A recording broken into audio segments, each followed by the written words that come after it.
Okay, we are live. Right. Good afternoon and welcome to the House Environment Committee. This afternoon, we are going to start off with an introduction to the Vermont Land Trust. Beginning of the session, we will hear from a series of advocates who are engaged in work in the State House. And the Vermont Land Trust is first, so welcome. Thank you so much. So my name is Abby White. I'm Vice President for Engagement at the Vermont Land Trust. And I'm here with my colleague over Zoom, Peter Van Loan. Peter, do you want to introduce yourself? Sure. Thanks, Abby. I'm Peter Van Loan. I'm the Forest Program Director for VLT and work out of the Brattleboro office. And thank you very much for the invitation to come talk to you today. And thank you also for the Zoom link because it saved me a tremendous amount of time and carbon emissions. So thank you. Great. Good to meet you. So Peter and I just plan to do a very high level overview of the Vermont Land Trust and who we are and what we do. We intend to provide a couple of different examples, but please just feel free to interrupt at any point as we go forward. And if there's things that if we run out of time or there's other topics that you'd like to cover, happy to come back or set up one-on-one conversations with you all. So we were created in 1977. Our purpose is to help people protect, care for, and connect to what we share, to connect to land in Vermont. So this is an image here of Mad River Valley. All of the land, or most of the land that you can see here, has been conserved. We focus at the Vermont Land Trust on working lands, so farmland, forest land, and working forests. Also, we do a lot in partnership with communities in protecting places that matter to communities. And so that's including access and trails and more. But we'll get into some of those details in a moment. A bit more about us. We have conserved 11% of the state in Vermont over the last almost 50 years. To date, that includes 647,000 acres. I can break that down a bit more in terms of ag land and forest land if you're interested. We've protected over 1,000 farms. These farms are in operation. There are a range of businesses on these farms, from kind of diversified organic vegetables to meat to dairy, maple, of course. And so there's a lot that we have done in Vermont over the past 50 years, really to continue to ensure the viability of agriculture. 450,000 acres of forest land and climbing all the time. When once land has been conserved, and Peter will talk about what that means, we as a land trust have perpetual obligations to ensure that the terms of those easements are protected. And so there are over 2,300 easements that we steward. And that means we have relationships with landowners across the state, and we continue to provide support to them over the life of the easement, which is perpetual. We as a land trust, we also own property. There's 44 properties that we own right now. Some of those we hold on to and we intend to hold on to forever and invest in those properties through trails and education and programming. Others of those properties that could be farms we might own for a short period of time. If a farm comes on the market and it's at risk of being lost or sold off to kind of non-farm operations, we have a program where we will take ownership of that farm and find an operator or find someone that can lease the land, and then we intend to sell it to them when they're able. So sometimes we own land forever, sometimes we own land just for a short period of time. We're a membership organization. We have over 3,000 members of the Vermont Land Trust. We have 47 employees all throughout the state. We have some main offices: Montpelier, Richmond, Newport, Woodstock, Brattleboro are kind of our main offices, but we have people working out of their home offices as well. And our annual operating budget for this year is $7.8 million, and that includes mostly the resources to pay for our staff. There's a lot of other money that is kind of passing through Vermont Land Trust via for VHCP, for example, to pay for the acquisition of development rights. That's a lot more money annually. And we can talk more about that if you're interested. So that's a bit about us. What we do, I kind of provided that overview at the beginning, protecting land, caring for land, connecting people to land. But I'm going to turn it over to Peter now to walk through how we do it and provide a bit more detail to that. Okay, great. Thanks, Abby. So our main tool for conservation is a conservation easement. And conservation easements are, as Abby noted, perpetual deed restrictions that are agreed to by the landowner and the land trust. In Vermont's system of land ownership, when you buy a piece of land, you don't just get the land, you get with it a bundle of rights. You can build a house on it, you can farm it, you can manage the woods for wildlife and other forest resources. You can subdivide it, you can build more housing, you can start a commercial business, you can slick off all the timber and then sell it. There are any number of things that you can do. And what happens with a conservation easement is you give up a bunch of that bundle of rights and you negotiate with the landowner, with the land trust, to make sure that the easement is going to uphold your goals and values and the land trust. So as Abby said, our easement is focused on continued use of the land for agriculture and forestry uses. So there's language in there that assures that that is done well, is done sustainably. But one thing about that is, simply having the words on the page doesn't mean that it's going to happen. And that's where our stewardship department comes in. And this is a group of folks who work with landowners once the property is conserved. And we help them with any kind of challenges they might have on their land. One of the things that we feel really is really important is that we bring resources not just to owners of conserved land, but to all owners of land in Vermont. Because, as Abby pointed out, we have such a sort of outsized impact on what happens in Vermont. We've conserved 11% of it. And so it's really important to us that we provide resources to landowners to help them with their challenges. And we'll talk a lot about that coming up. One of the ways that we do this is through using the lands that we own around the state as demonstration sites. And we use these properties for things like trying innovative forest management that will help forests be more resilient to climate change. We do things like building beaver dam analogs to improve stream health. We're treating ash trees on all of our fee lands when emerald ash borer shows up to make sure that we're preserving the genetic diversity of ash across the state. We're doing that in partnership with a bunch of other folks like the state and the Nature Conservancy, the Appalachian Trail Conservancy. We also, sorry, I lost my train of thought there a little bit. We also do things related to helping find trees that may be resistant to emerald ash borer, so-called lingering ash. I'll talk a little bit more about those things later. Abby also mentioned our farmland access program.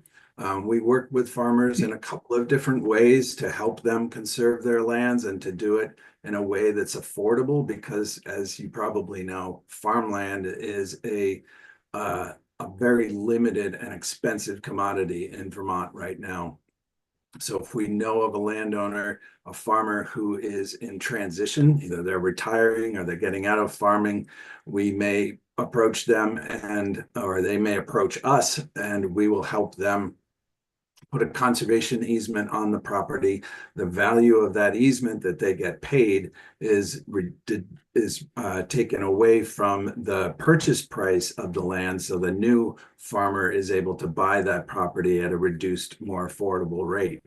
And then there's the farmland access program that Abby started to describe, where we will actually find properties that we feel are important farm resources. We'll buy them, we will hold them for a while. We have a process where we look at all the farmers who we know of who are looking for land, and we try to match their particular operation with the land to make sure that they'll be successful. We lease it to them for a certain amount of time, and as they're leasing it from us, they're able to build up some capital so that their operation will be successful. And then at the time when they're ready, we will sell it to them and we'll place a conservation easement on it, and that'll reduce the price that they pay. And all of this work, the innovation, the stories, the challenges, the triumphs, all of this is told through events programs that are workshops and webinars held throughout the year, as well as print and online publications. And in fact, we had a very successful webinar just yesterday on Old Forest. And if you want to learn more about that, we have a YouTube channel that you can check out. And I think with that, I'll pass it back Thanks, to Peter. And in terms of storytelling, I also did bring copies of our most recent annual report. If you would like one, I'm happy to hand them out. Okay. I'll pass them around and just take one if you'd like. If you don't, that's okay too. I can also I'll send the link so you have it on the committee website. Okay. Thanks, Peter. All right, we'll keep going unless there's questions. Oh, let me just advance the slide here. Okay, so here's a summary of results from last year, 2024, just a few highlights. So 8,700-ish acres protected. That's probably an average of what we do every year. 6,300 forest land, 2,400 farmland. That's also a pretty typical split. When you look at parcels in the state of Vermont, the forest parcels just are naturally larger. So we end up protecting more in terms of acres, in terms of forest land. We also, I just want to mention that the way in which kind of Vermont land looks is that there's often on a single parcel a mix of farmland, open land, pasture, and forest. And so a lot of the farms that we conserve under an agricultural easement have a mix of resources. As I said, they might have pasture land, they most certainly will have forest land and wetlands. And so we'll talk a bit about how we at the Land Trust kind of deal with this mix of land uses that are on a single parcel. We helped 7 families buy land, people that were kind of first-time farmers, newer beginning farmers. We protected 38 miles along rivers and streams and 248 acres of wetlands through special protections. We planted over 7,000 trees and shrubs on land we own, but also land that's been conserved. We grew over 15,000 pounds of food for people in need on land that we own through community gardens and other enterprises. And we hosted over 1,000 people at educational events. So the work of the Vermont Land Trust is pretty broad when you look at the services that we provide and the types of land that we touch. Peter, this is over to you. Thanks, Abby. So one thing that we've heard a lot about from landowners, understandably, is the need for advice about climate change, how their land's going to change, and what they can do to make sure that their land will be okay in this new climate regime. And so we've been doing a lot of work in that way. But I would say one thing, probably one of the most important things that we do in terms of climate resilience is just conserving forests. You've likely heard the mantra, keep forests as forests. It kind of says it all, conserving forests and allowing them to continue to do all those things that we rely upon them to do, like improving water quality, attenuating flooding, providing wildlife habitat and recreational opportunities, storing and sequestering carbon, providing firewood and other durable forest products. All that stuff won't happen unless we keep forests as forests. And we do this every time we conserve a piece of woods.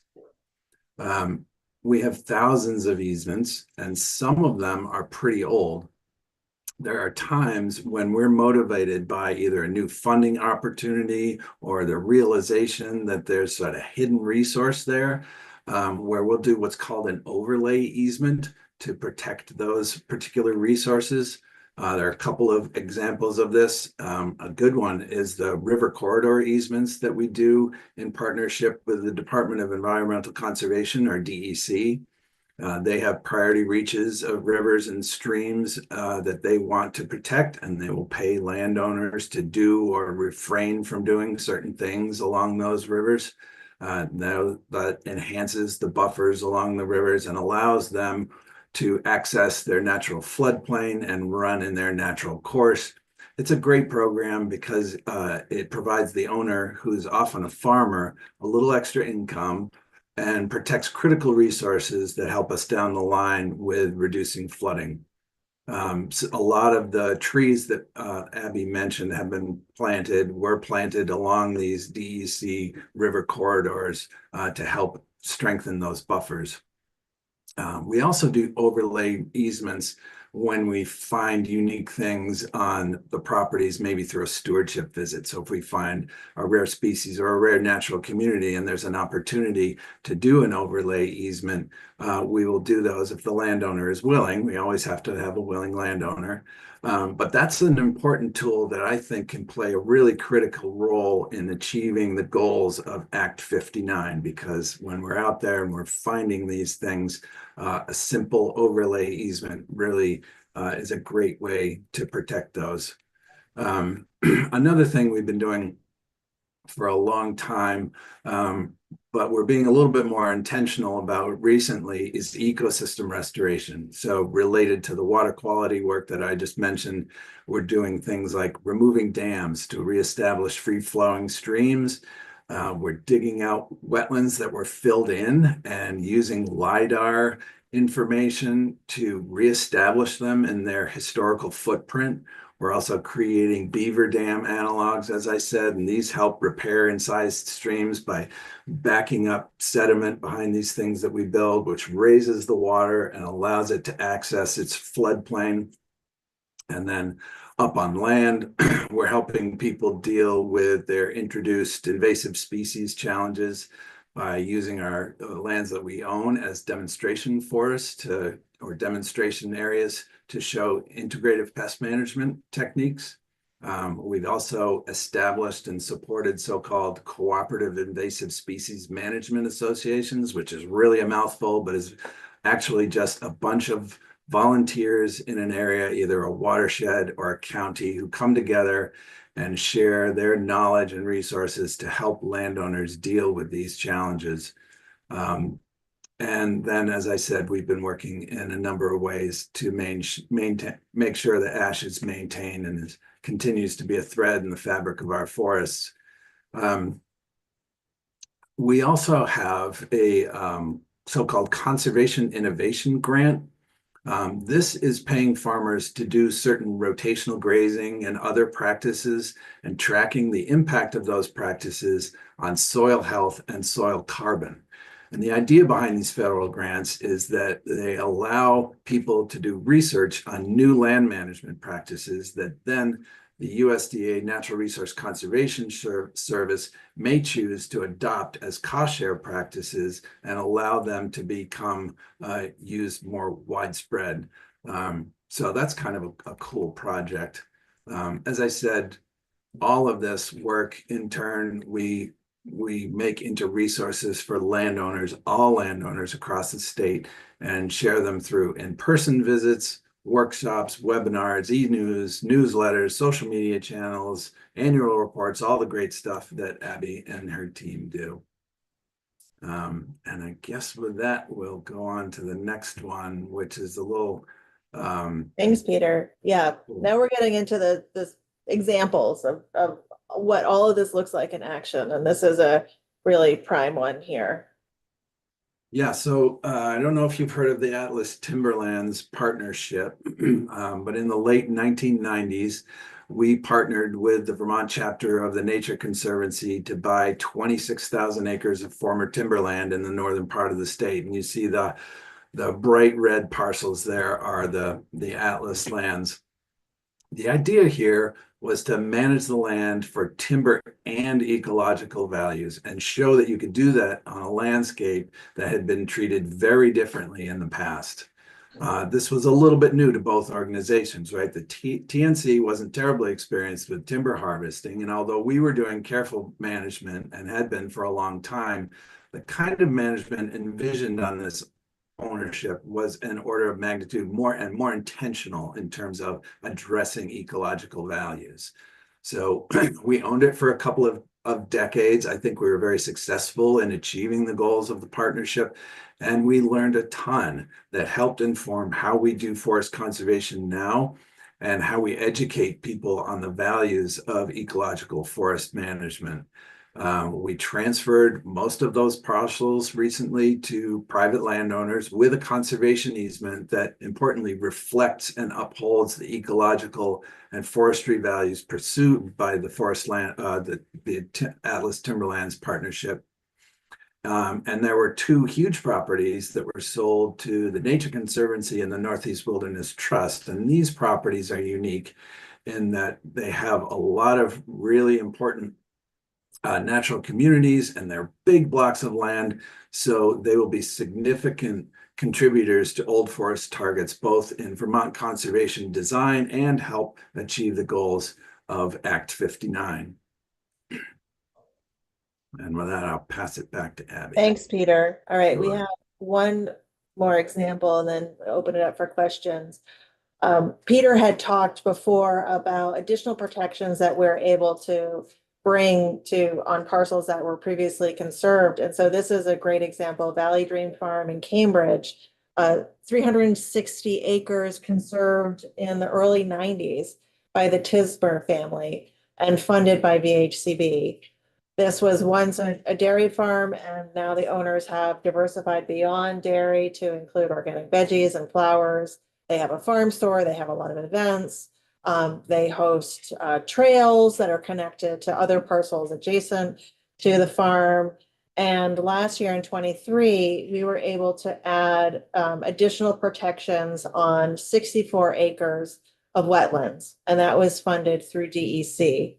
And so I love this story because it just shows how the value of conservation continues to grow over time. And using tools like conservation easements or other protections, we're able to enhance the natural resources and the values on that land. And I also continue to support landowners in being kind of viable in their ownership of the land. So we do several of these a year, again, funded through DEC, and a really excellent partnership there. And you can see here, this wetland is one of them that's been protected. And protecting wetlands on farms is just one of the most important ways that we can reduce the impacts of flooding downstream. And we've seen that in many cases throughout the state of Vermont. This one is no exception. Can you speak a little bit though to what enhanced means here? Because if it was already a conserved farm, what were they doing in the wetland that needed to change? Yeah. Peter, did you hear that question? Okay, I'm gonna turn it to you to answer. Yeah, so this is a really old conservation easement, 1992. So it probably had, I mean, I don't have experience with this easement, so I am guessing here. I could be wrong, but I suspect it was a pretty basic easement that just took away the right to do certain commercial and residential development. It didn't really address the ecological values. So there was a chance that they had, for instance, cows in this wetland. At that point, it would have been, nobody really would have said anything about it. I don't know if they did. They might not have, but things like this DEC easement put additional restrictions that limit what the farmer can do within a certain distance of those wetlands and streams. So they'll have to fence 50 feet back and allow the buffer to grow. They can still do certain agricultural things outside of that buffer, but if the river jumps and starts moving in a different place, the DEC easement says you have to let the river do that. You can't go in and armor that stream to keep it in the where you want it to be. You have to allow it to meander and go where it needs to. So like I said, I don't know the specifics of this, but in general, it's probably something like that. Yeah. Representative Tagliavia. I have a question. You mentioned certain restrictions on certain commercial activities. That often opens up a can of worms because farms by definition are engaging in commerce, so the commercial activities. What kind of commercial activities are you talking about possibly restricting? So it's a little easier to talk about which ones we allow, and that's generally anything that's agricultural or forestry related. So if you're doing farming, fine, you can continue to do farming. You want to put a farm stand up, great, go for it. If you're a sugar maker and you want to build a new sugar house and a sap storage area, yep, we can do that too.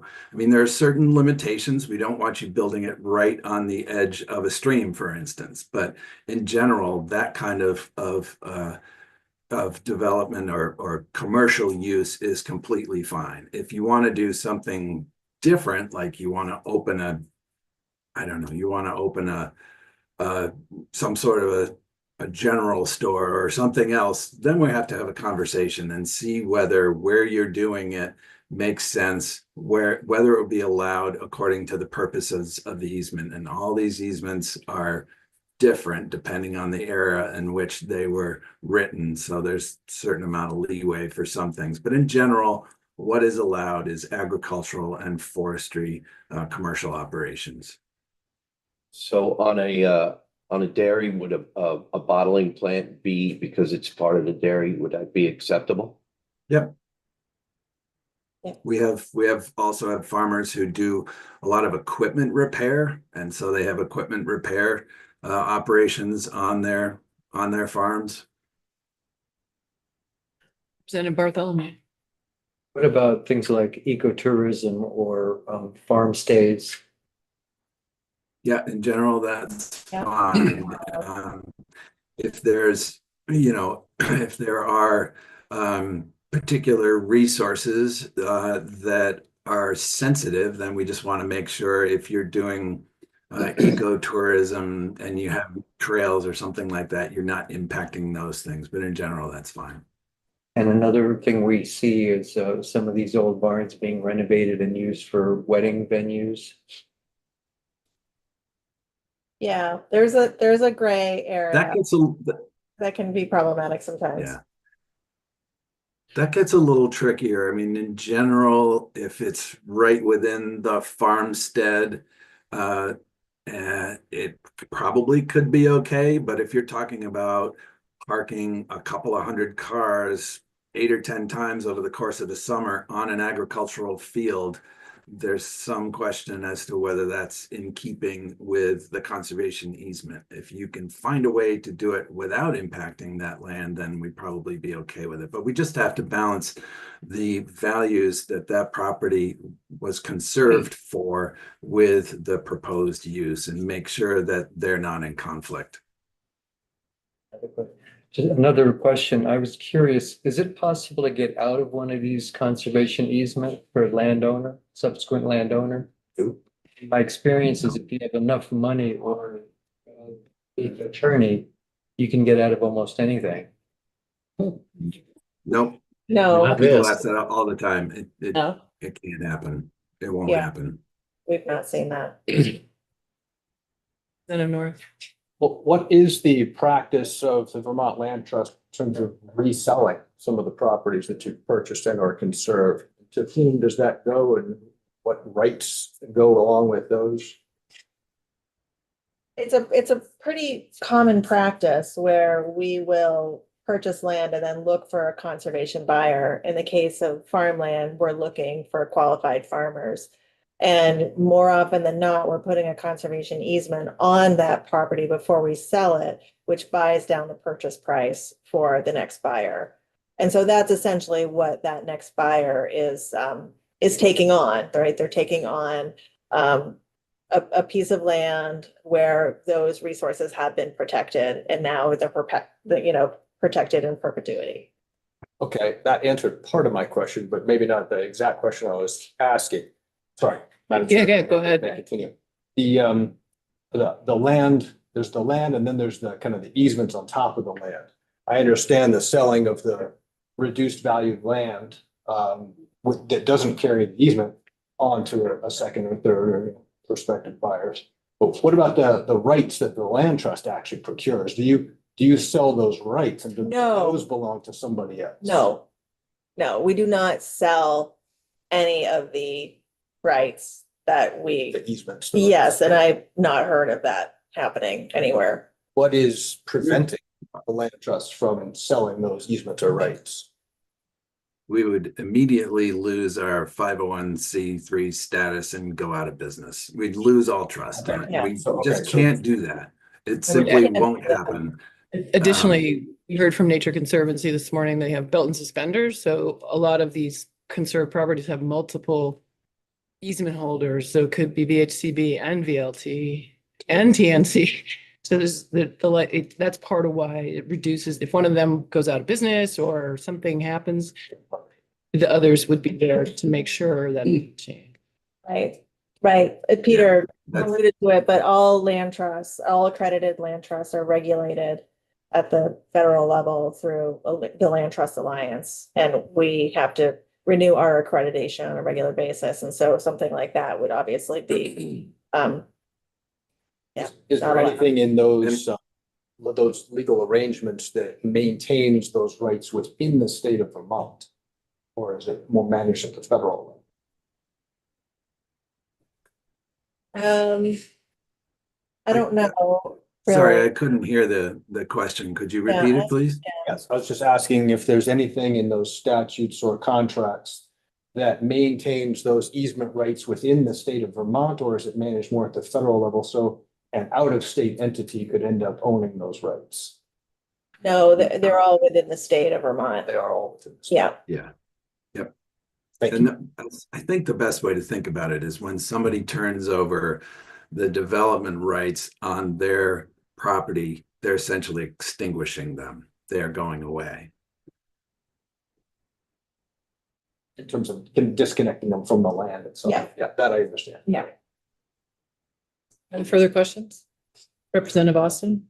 I know you thought about this before, I know that. So we're having a housing crisis, you know that, right, in Vermont. I'm just wondering, is there tension between the housing, developer and even the state with the conservation program? There is not. Okay, And Vermont is unique and lucky. One of the Vermont Housing Conservation Board, which funds conservation and housing, was created at the time so that these investments made in housing and conservation were complementary. And there was this recognition that when we invest in conservation and housing at the same time, that it creates community vitality, that everybody deserves access to housing that they can afford. Everybody deserves access to the outdoors and trails and healthy food and clean air and clean water. And so that was the idea behind VHCB that is now, 40 years forward has manifested itself. So we're not in competition. Conservation organizations and housing organizations are not. Housing needs to be developed and concentrated in areas where people live, where there are services, where there's access to infrastructure and water and sewer and broadband. Conservation is happening in areas outside of that, where there's farmland that we need to protect, where there's important soils and the forests. Those are not really in conflict, where people need to live. Thank you for joining us this afternoon. Thank you so much for having us. And Thank you for your there's, work. So more importantly, thank you for your work and then for joining us. One last question. Yeah, Representative Tagliavia. With regard to the size parcels that are eligible for easements. For instance, say if you had 4 property owners, who wanted to, they thought they had small parcels, but the total was say 60 acres. Would that be something that Vermont Land Trust would be interested in if they were all contiguous, entering into some sort of conservation easement with a number of property owners? Peter, do you want to take that one or you want me to take it? I can take a stab at it and then you can fill in. right. Unfortunately, that's the kind of property that we find really hard to do conservation on. We have very limited resources, and you know, it's when we conserve a piece of land, we have to invest a number of our resources, and then we're also making a commitment to those landowners that we will steward that land and that easement in perpetuity.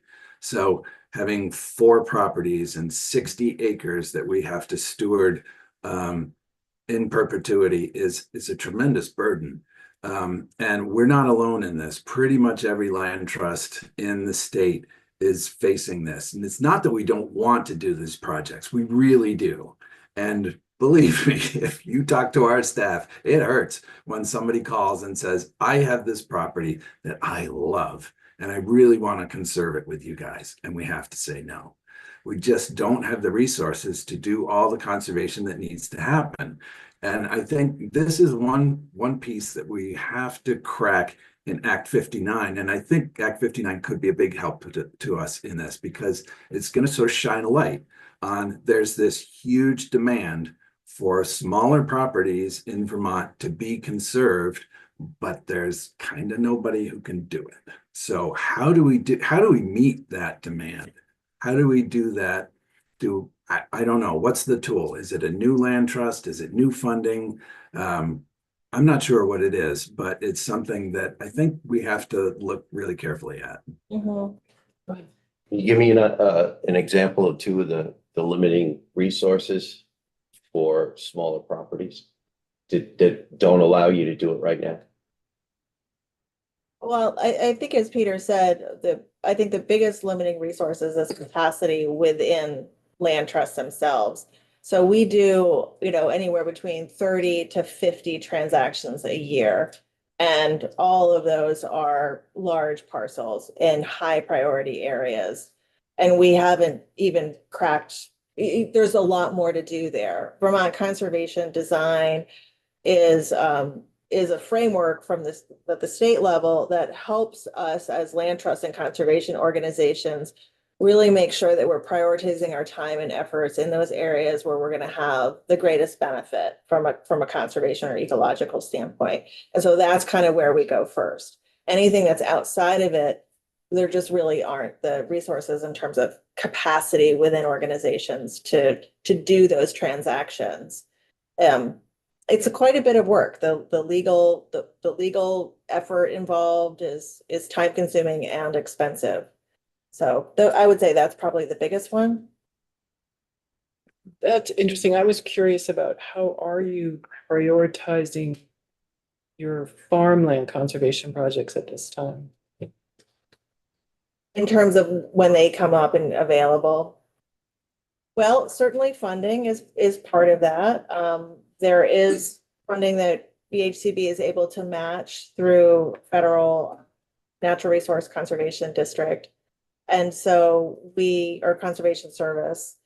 And, we're looking at areas where, parts of the state where we know there are high quality soils. And so that's one of the lenses that we use, looking at soil quality, also looking at proximity to markets, or whether kind of where they exist kind of within a network of other farms. That's a strategy that we've used to kind of protect areas, especially in Addison County, where there's lots of farms in proximate to one another. When we do that, when we conserve farms in kind of those blocks, if you will, the economics of farming in those areas is stronger. So those are some of the lenses we use. Time for more questions? Sure, yeah, Representative North. Yes, thank you. So it seems to me that by definition of what the land trust is doing by through purchasing the easement rights to property, we are monetizing the value of the natural resources of the land and separating it from the land. Would you agree that that's essentially what's happening?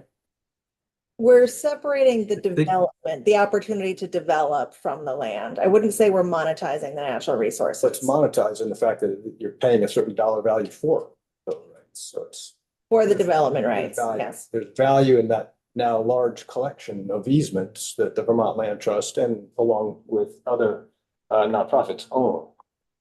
Has the Vermont Land Trust pursued the idea of using that now relatively large accumulated value to essentially borrow against that as a collateral to yet procure other lands, or in other words, to use that purchase value as collateral that is clearly monetized because you paid money for it? Am I making sense? No, you are, but it's nothing that's practiced within the land trust community, and it's nothing that would be allowed through our accreditation. Do you agree, Peter? Yeah, I think Abby's right. We're paying for the development rights. So the amount we pay the landowners, the difference between the property's value unencumbered and its value with a conservation easement, we're paying that difference. We're not assessing the timber value or the value doing farming on that property. We're looking at at the development rights and what those values are. I guess I'm just worried in the grand scale of things, money talks, and if somebody came along with enough money to procure those development rights, what would keep that from happening? Well, the development rights have been sold, so they wouldn't be able to procure. But they're owned by Vermont Land Trust. I mean, somebody owned it, the Vermont Land Trust. owns Well, it. we hold the easement on them, Right. right? There's no monetary value of those, lingering monetary value of the easement. Really would retain value if it was linked back to land, because you can't develop nothing. So it's like we're over here in this ether. Yeah. And the That's people- what I'm trying to grapple with. I'm trying to figure out. It would have to be reunited and then, Yeah. yeah. Right. But yeah, we've never seen anything like that. I'm hoping there's not a way it can be abused. That's really what I'm poking at, just looking at it from different angles so that it can't be. Because there are situations around the world where that is being abused. Natural asset corporations like One Amazon are buying up rights in the Amazon basin, monetizing that and trading and selling on that. It sounds terrifying, frankly. Mhm. Yeah, All right, thanks again. well, like Thank you so much for the opportunity. Members, we have 15 minutes till our next event. We're joining via Zoom, the House Energy Digital Infrastructure Committee, just trying to get that in my mind. And I think most all of you were here, but I don't think Representative Austin was. We are going to be joining and unable to answer questions. We'll hear their questions and answers. Then Ellen's going to come join us 5 minutes after the floor to answer any questions we may have. So we're anticipating the floor would be short today. And I don't know, in the unlikely event that it's not, we may have a different plan. But for now, that's the plan. Stay tuned. And if it seems like something's going awry, I may email all of you, but that's the plan for now. We'll see you back in about